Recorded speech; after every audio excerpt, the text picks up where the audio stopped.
इसकी प्रार्थना मैंने अपने देवाधिदेव महादेव से की। उसके बाद आपने देखा होगा सोशल मीडिया पे, क्योंकि गोदी मीडिया आपके न्यूज को नहीं प्रकाशित करना चाहती है। पहले तो हमने मंदिर में पूजा की, बच्चों में फल वितरण किया। उसके बाद हमारे पूर्व मेयर प्रत्याशी दिलशाद मलिक साहब हैं, उन्होंने अपने कार्यालय पे झंडारोहण का कार्यक्रम रखा, जिसमें जिला कार्यवाहक अध्यक्ष हाजी फखरुद्दीन सैफी साहब भी उपस्थित रहे और तमाम कार्यकर्ता, उनके आसपास के जितने भी ऑल इंडिया मजलिस इत्तेहाद मुस्लिम जिला और महानगर के कार्यकर्ता थे वो वहां मौजूद थे। उनके साथ हमने स्थापना दिवस मनाने का काम किया। उसके बाद दोस्त फिर लोनी हम जाते हैं। लोनी में जिला अध्यक्ष जो हमारे डॉक्टर मेहताब अली साहब हैं, उनका घर है, वहीं पे कार्यालय उन्होंने बना रखा है।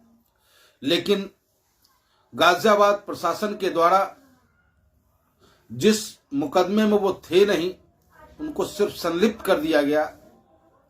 उन सारे मुकदमों को इकट्ठा कर उन पे गुंडा एक्ट लगाने का काम किया, जिस वजह से वो जिला गाजियाबाद से वो बाहर है। लेकिन उसके बावजूद उनके परिवार में पार्टी के प्रति कितनी समर्पण भावना है, जबकि पूरा परिवार दुखी है, पूरा परिवार परेशान है, क्योंकि आज उनके भाई, उनका बेटा, उनका पति घर से बाहर है और जिला गाजियाबाद से वो बाहर है। लेकिन उसके बावजूद उनका बेटा परवेज का एक दिन पहले फोन आता है कि अंकल जी, पापा यहां पे नहीं है, कोई बात नहीं, लेकिन स्थापना दिवस मनाने के लिए आपको कार्यालय पे आना होगा। फिर मैं कार्यालय पे गया। बहुत बेहतरीन कार्यक्रम हुआ, जिसे आपने सोशल मीडिया पे देखा होगा। सारे कार्यकर्ता उपस्थित थे, वहां भी ध्वजारोहण किया गया। पार्टी को किस तरीके से मजबूत किया जाए, ये पार्टी क्यों बनाई गई थी, इन सारे विचारों को रखने का काम सारे वक्ताओं ने किया। उसके बाद वहां से फिर हम चलते हैं, वहीं आपके लोनी में एक ही पार्षद है, मुमताज सैफी, जिनका पति नौशाद सैफी हैं, वही प्रतिनिधि है, वही सारा काम देखते हैं। उनका फोन आया, पंडित जी हमने एक सेल्फी पॉइंट बनाया है अशोक विहार में, आप मेन जीटी रोड पे है, कि यहीं आए, यहीं केक काटा जाएगा आपके सामने और पार्टी की 66वां स्थापना दिवस मनाई जाएगी। तो वहां भी साथियों बड़े जबरदस्त तरीके से पार्टी की स्थापना दिवस मनाई गई। उसके बाद वहां से आने के बाद हमारे पार्षद फिरसाद चौधरी साहब, जिनकी पत्नी पार्षद है और वो हमारी बहन भी है, क्योंकि जहां का मैं रहने वाला हूं, शहीद नगर में जहां मैं रहता हूं, शहीद नगर की बेटी है जो आज पार्षद है। तो वहां भी स्थापना दिवस मनाई गई। पार्षद हमारे दिलशाद सैफी साहब, दिलशाद अब्बासी साहब हैं, उनकी पत्नी पार्षद है, वो हमारे महासचिव हैं महानगर में। और फिरसाद भाई हमारे जो हैं महानगर के उपाध्यक्ष हैं। इन लोगों ने भी अपने अपने तरीके से वहां पे कार्यक्रम किया, जिसमें मैं शिरकत किया। खोरा में विधानसभा अध्यक्ष सरफराज खान ने भी पार्टी का स्थापना दिवस मनाए। मास्टर रियाजुद्दीन मुरादनगर में मनाए। यादव जी हमारे विधानसभा अध्यक्ष हैं, उन्होंने इस कार्यक्रम को करने का काम किया। फरीदनगर में नगर अध्यक्ष नौशाद मलिक ने कार्यक्रम को किया। जिले के महासचिव, प्रमुख महासचिव है हमारे डॉक्टर ताहिर अली साहब, उन्होंने कल छीने में पार्टी का स्थापना दिवस मनाया। तो इस तरीके से गाजियाबाद के हर कोने में, हर विधानसभा में, डासना में हमारे चेयरमैन हाजी आरिफ साहब ने कार्यक्रम को किया। तो हर कार्यकर्ता ने अपने तरीके से पार्टी की स्थापना दिवस को मनाने का काम किया और इस वजह से 2 मार्च काफी व्यस्त रहा और खुशी भी हुई कि कार्यकर्ताओं में उत्साह और उमंग है पार्टी को लेकर। आम लोगों की चाहत है कि बैरिस्टर असदुद्दीन ओवैसी साहब का कार्यकर्ता यहां से उम्मीदवार बने गाजियाबाद से। वो वोट देने के लिए बैठे हैं। अब निर्णय बैरिस्टर असदुद्दीन ओवैसी साहब पे है। जो उनका निर्णय होगा उसको स्वीकार करेगी गाजियाबाद ऑल इंडिया मजलिस इत्तेहाद मुस्लिमीन के पदाधिकारी, कार्यकर्ता एवं यहाँ के चाहने वाले लोग। तो भाई इसको लेकर के उस दिन हम आपके बीच नहीं आ पाए।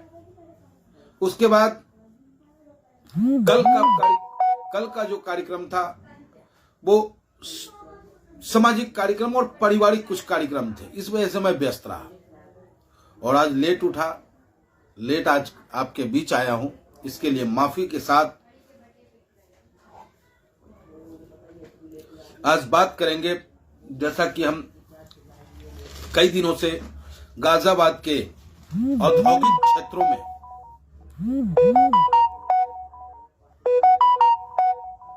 टूटी सड़कें,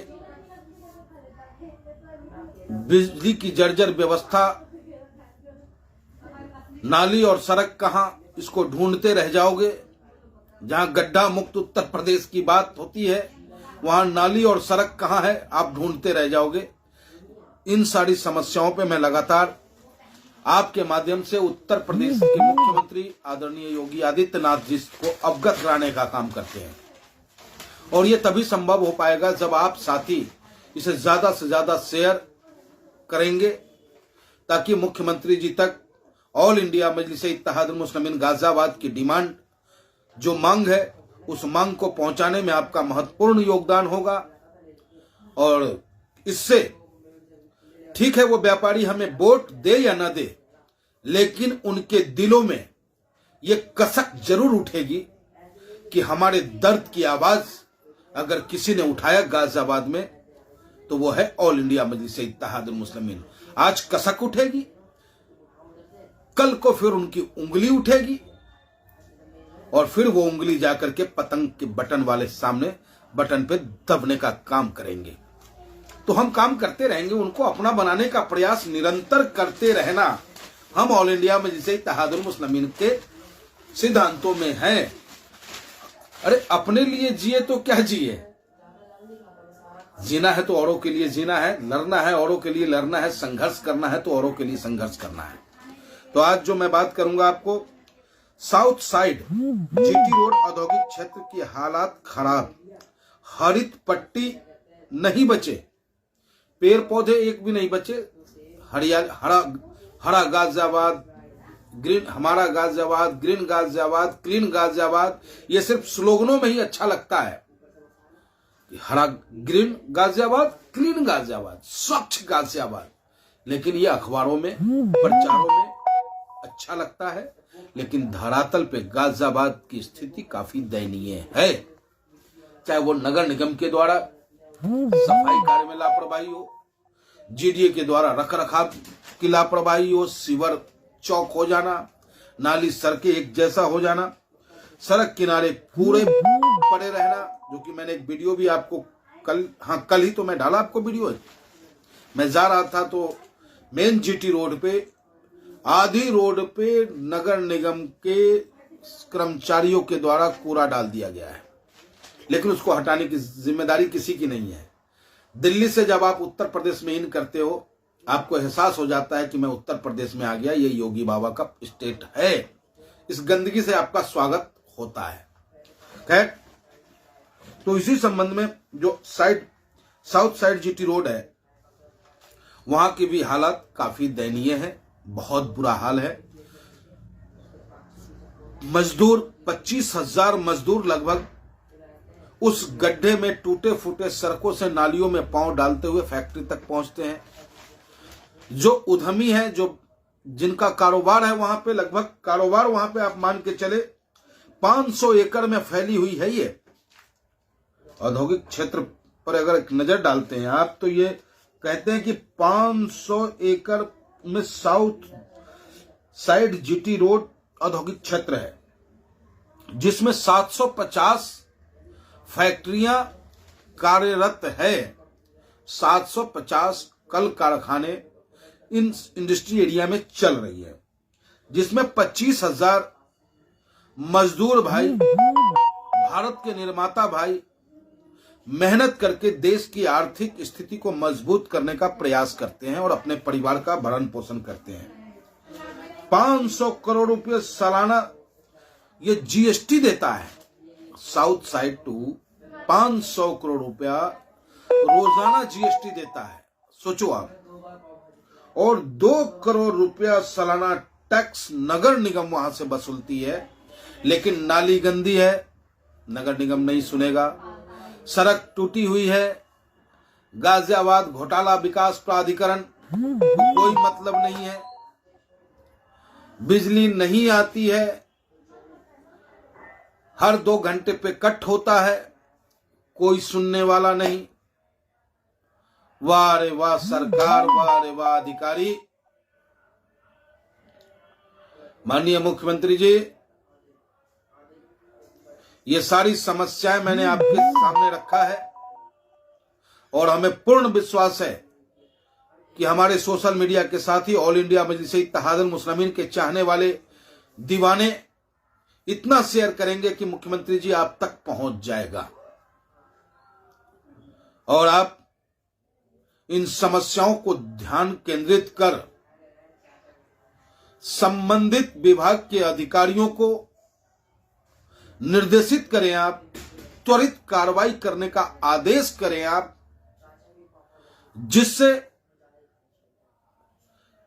इन इंडस्ट्रियल एरिया में कार्य कर रहे हमारे मजदूर भाइयों का आना जाना आसान हो, सुलभ हो और उन उद्यमियों के लिए भी मार्ग प्रशस्त हो। पेयजल की व्यवस्था नहीं है, पीने तक की पानी, ट्रक ड्राइवर पार्किंग तक की व्यवस्था नहीं, हर जगह लूट खसोट है महोदय। तो मुख्यमंत्री जी, आपसे ऑल इंडिया मजलिस-ए-इत्तेहादुल मुस्लिमीन गाजियाबाद मांग करता है कि तमाम इंडस्ट्री एरिया जो गाजियाबाद की जान है, गाजियाबाद की ताकत है, वो इंडस्ट्री एरिया, चाहे वो चिरंजी विहार हो, कवि नगर हो, मैंने जैसा आपको बताया कि लाल कुआं हो, बुलंदशहर रोड इंडस्ट्री एरिया हो, साइड 4 हो, साइड 2 हो, लोनी रोड हो, लोनी ट्रोनिका सिटी हो, सभी जगह बहुत बुरा हाल है मुख्यमंत्री जी। या तो एक बार आप औचक निरीक्षण खुद करें, एक बार घोषणा आप करके देखें। हमें पूर्ण विश्वास है, अगर आपने घोषणा कर दी कि मैं फलाने इंडस्ट्री एरिया में या एक दिन में गाजियाबाद में इंडस्ट्री एरिया को देने का काम करूंगा, वहां काम करने वाले मजदूरों को सुविधा मिल पा रहा है, नहीं मिल पा रहा है, वहां जो फर्स्ट एड की व्यवस्था होती है वो है या नहीं है, हमें पूर्ण विश्वास है मुख्यमंत्री जी, जब आप ये घोषणा करेंगे, रातों रात आपके अधिकारी जिन्न की तरह औद्योगिक क्षेत्रों का उद्धार करने का काम करेगा। बेशक आपके जाने के बाद फिर वो गड्ढा में आ जाए, क्योंकि सिर्फ आपको दिखाने के लिए ऐसा होगा, लेकिन फिर भी आपके घोषणा करने मात्र से ही गाजियाबाद औद्योगिक क्षेत्र जो निम्नलिखित जगहों पे है, निम्न जगहों पे औद्योगिक क्षेत्र है,